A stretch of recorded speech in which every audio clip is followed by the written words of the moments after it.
Good morning, Alex and friends. I'm Grace. Today is Monday, August 10th, 2026, and you're listening to Alex's News.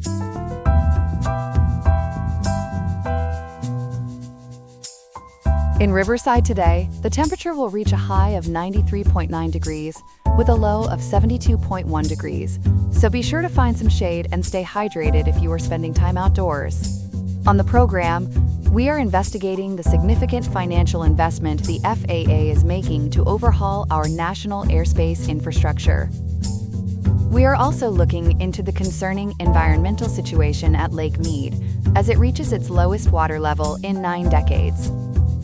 We have a packed show today covering these reports, along with a variety of other updates from around the globe that you will not want to miss. All of this and more is coming up on Alex's News. Stay tuned for the full report. This morning, we're looking at a major overhaul of America's skies. Our aviation correspondent Ethan is here with the details. Ethan, what exactly is the FAA rolling out? Good morning, Grace. As of today, the Federal Aviation Administration has launched a big push to reboot and modernize the entire U.S. airspace. According to NPR, reporting through WQLN Public Media, the FAA awarded an $875 million contract to a tech startup called Airspace Intelligence. They'll build something called the SMART system, which is part of the Trump administration's promise of a brand new air traffic control system. SMART system, what does that name actually stand for? It stands for Strategic Management of Airspace Routes and Trajectories. The idea is to give the FAA a unified, predictive view of what's happening in the skies. Right now, no single tool lets controllers see the whole national picture at once. So this is meant to connect the dots across different facilities and get ahead of problems. That's surprising. Why does the current system fall short like that? Well, the head of the FAA, Brian Bedford, put it bluntly at an industry conference back in May. He said the U.S. airspace is currently, quote, woefully unorganized, end quote. Now, he was careful to stress the skies are still safe because air traffic controllers do an excellent job keeping planes properly separated. The problem is more about efficiency. There's simply no way to view the entire national airspace picture in a unified way across all those different facilities. So how would artificial intelligence actually fix that? The FAA is betting on predictive analytics and AI to spot congestion before it happens. The goal is to prevent bottlenecks with relatively small adjustments, tweaking schedules and routes just a bit.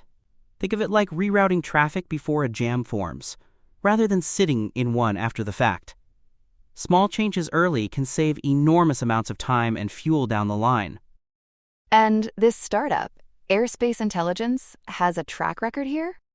They do, and that's a big reason the FAA picked them. Airspace Intelligence has already expanded to work with Delta Airlines, United Airlines, the U.S. Army, and the U.S. Air Force. But the flagship example is a software tool called Flyways AI. Alaska Airlines has been using it since 2021, so we've got about 5 years of real-world results to look at. Let's talk about Alaska Airlines. How does Flyways AI work day to day? So Alaska runs its operations out of a network operations center they call the Hub, which sits near Seattle-Tacoma International Airport. Inside, dispatchers use Flyways AI to process huge amounts of real-time data all at once. That includes weather, live air traffic, and even upper-level wind patterns. The software crunches all of it, and then suggests the most efficient, safe routing options to the human dispatchers. So the AI isn't flying the plane or picking the route on its own? Exactly right, and that distinction matters a lot.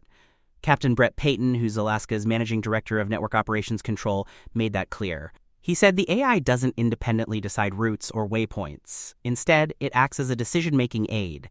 A human dispatcher always stays in charge and makes the final call. And what have the results looked like for Alaska? They've been pretty striking, honestly. Alaska Airlines reports tens of thousands of hours saved in the air. On top of that, they've cut fuel consumption by roughly 1 million gallons per year. That's good for the bottom line, obviously, but it's also a meaningful environmental win. It shows what those small, smart adjustments can add up to over an entire fleet. That's a real change in how the work gets done. Is that how the company sees it too? It is. Philip Buckendorf, the co-founder and CEO of Airspace Intelligence, calls it a, quote, fundamental change, end quote, in behavior for aviation professionals. His point is that the industry is moving away from static displays toward predictive imagery. Instead of just seeing where planes are right now, dispatchers can see where trouble is likely to develop. That shift changes how people actually make decisions. Did the dispatchers embrace that right away, or was there some pushback? There was definitely hesitation at first. Captain Payton noted that Alaska's dispatchers were initially skeptical of the whole thing. Their real fear was that the tool might, quote, run rogue, end quote, and start doing things they couldn't control. But that worry faded pretty fast. Once the immediate results became obvious, acceptance grew quickly. Now, scaling this up to the whole country is a much bigger ask. Are people worried about that? That's the central question. And yes, some skeptics are raising it. Optimizing one airline's dispatching is impressive, but the U.S. airspace is the busiest and most complex in the world. Critics wonder whether a tool built for a single carrier can really scale to manage everything at once. It's the difference between organizing one company's flights and coordinating the entire national system. How is the FAA responding to that concern? FAA officials have been very consistent on this point. They've repeatedly said the smart system is meant to assist and empower air traffic controllers, not to replace them. That's an important message, especially for the workforce. The agency wants to make clear that humans stay at the center of the system, with the technology supporting them rather than taking over. And do the controllers themselves buy that reassurance? At least at the leadership level, there's some agreement. The head of the National Air Traffic Controllers Association, known as NATCA, weighed in on this. He suggested these predictive analytics innovations could serve as, quote, force multipliers, end quote, for controllers. In other words, the tools would help controllers do more, not compete with them for their jobs. That framing seems to match what the FAA is promising. So where does all of this stand right now, as of today? As of today, August 10th, 2026, the contract is awarded and the initiative is officially underway. The FAA is now moving from promises into actual development of the smart system. The big test ahead is whether the success we've seen with Alaska Airlines since 2021 can translate to the entire national airspace. That's the story worth watching over the coming months. Fascinating stuff and a lot riding on it. Ethan, thanks so much for breaking it all down for us this morning. My pleasure, Grace. Happy to be here. Welcome back. Our next story takes us out west, where the nation's largest reservoir is running dangerously low. For more, we're joined by our reporter, Chloe. Chloe, good morning. What's happening at Lake Mead? Good morning, Grace. So Lake Mead, which is the largest reservoir in the entire United States, has just hit its lowest water level since it was first filled. That's roughly 90 years ago. According to federal data reported by KSL News, the Deccan Chronicle, and the Associated Press, the water hit 1,040.4 feet above sea level. That reading came in last Friday, August 7th, just 3 days ago. And I understand that beats a record that's fairly recent. How recent are we talking? That's right. This new low edges out the previous record, which was set on July 28, 2022. So we're talking about a record that stood for only about 4 years. And that tells you just how quickly conditions are deteriorating. The federal officials tracking this say we've now dipped just below that older mark, and they don't expect the situation to improve anytime soon. So what's actually driving this? Is it just a dry spell or something bigger? It's really a combination of things, Grace, and none of them are quick fixes. Reports point to rising temperatures, chronic drought, and years of overuse all piling on top of each other. And these pressures are worst right at the river's source, up in the Rocky Mountains. This past winter brought the worst snowpack on record for the Colorado River Basin, and that snowmelt is what normally refills the river each spring. So when the snow doesn't come, the whole system feels it. Is this just Lake Mead, or are other reservoirs struggling too? It's much wider than one lake. Lake Powell, which is the nation's second largest reservoir, is hurting badly as well. In fact, both Lake Mead and Lake Powell are now at their lowest levels in nearly 70 years. And the Bureau of Reclamation, which tracks 54 western reservoirs, says 9 of them have recently recorded their lowest levels in 3 decades. So this is a regional crisis, not an isolated one. Nearly 70 years. That's staggering. Let's talk about the people. How many are affected by all this?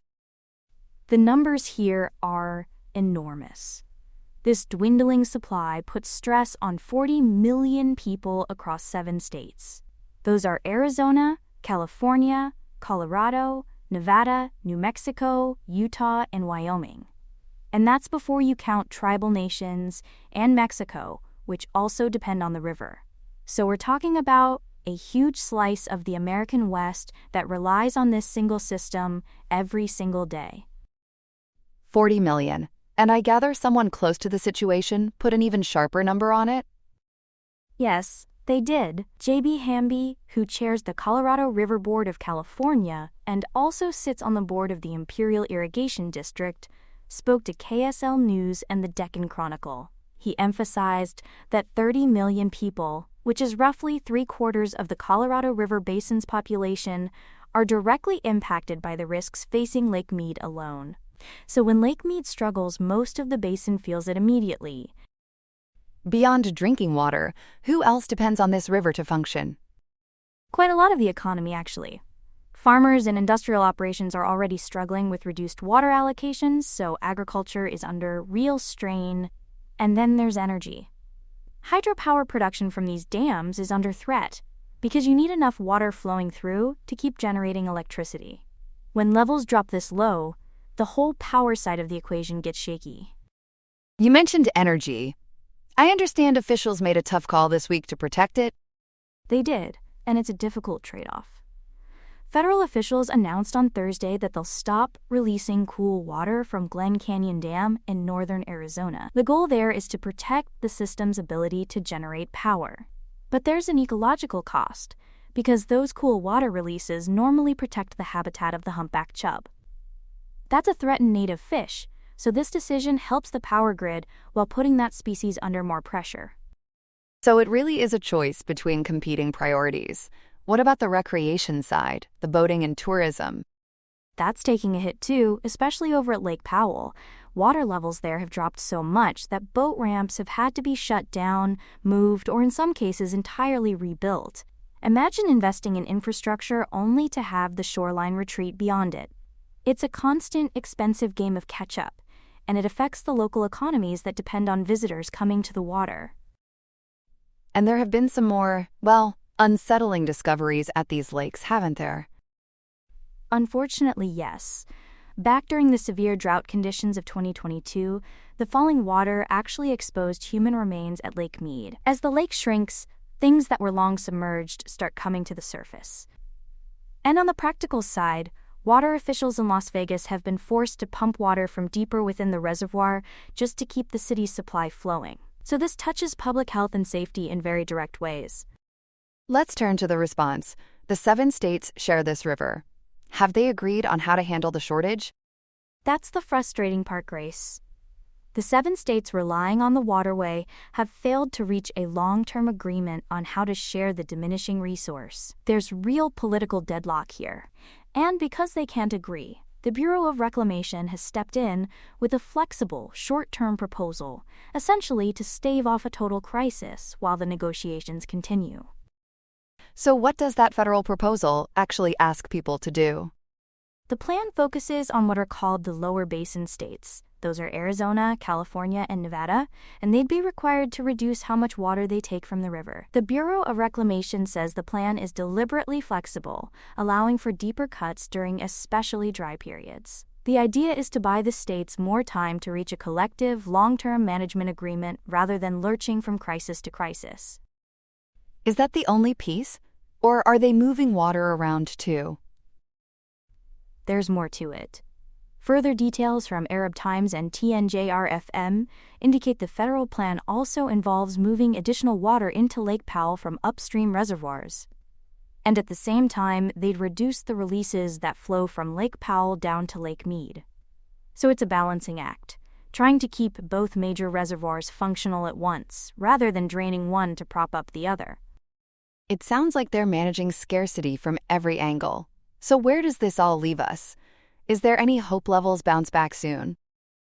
Honestly, the outlook remains grim. According to modeling done back in July, federal officials do not believe this current record low will hold.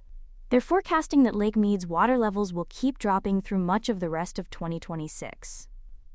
So the record we're reporting today, set just last Friday, likely won't stand for long, and that's the sobering reality facing the West right now. So even this new record could be broken again before the year is out. That's exactly the expectation, and it really underscores the urgency. The short-term federal fixes are meant to prevent a total collapse, but they don't solve the underlying problem. Without a long-term deal among the 7 states, and without a serious recovery in that Rocky Mountain snowpack, the trend keeps pointing downward. Everyone watching this system knows the next few months are critical. Before we let you go, what should folks in those 7 states be watching for next? I'd say keep an eye on 2 things. First, whether those states can finally break the deadlock and agree on a lasting plan, because that's the real long-term answer. And second, watch the winter weather in the Rockies, since a strong snowpack is the one natural force that could genuinely turn this around. Until then, conservation and these federal measures are what's holding the line. Really important context on a story affecting so many people. Chloe, thank you so much for breaking it all down for us this morning. My pleasure, Grace. Thanks for having me. Here are some other headlines. First up, we are heading to the North Star State, where the law is finally stripping away the privacy risks of artificial intelligence. Minnesota's ban on so-called nudification technology officially took effect on August 1st, and it is certainly making a bare impact on the tech world. U.S. District Judge Donovan W. Frank recently shot down an emergency motion from XAI to stop the law, ruling that the company waited too long to file its plea. The judge decided that since the company waited nearly 3 months after the law was signed, their problem wasn't exactly a burning issue. Now the legal battle continues, as a federal court hearing for a preliminary injunction is set for August 19th.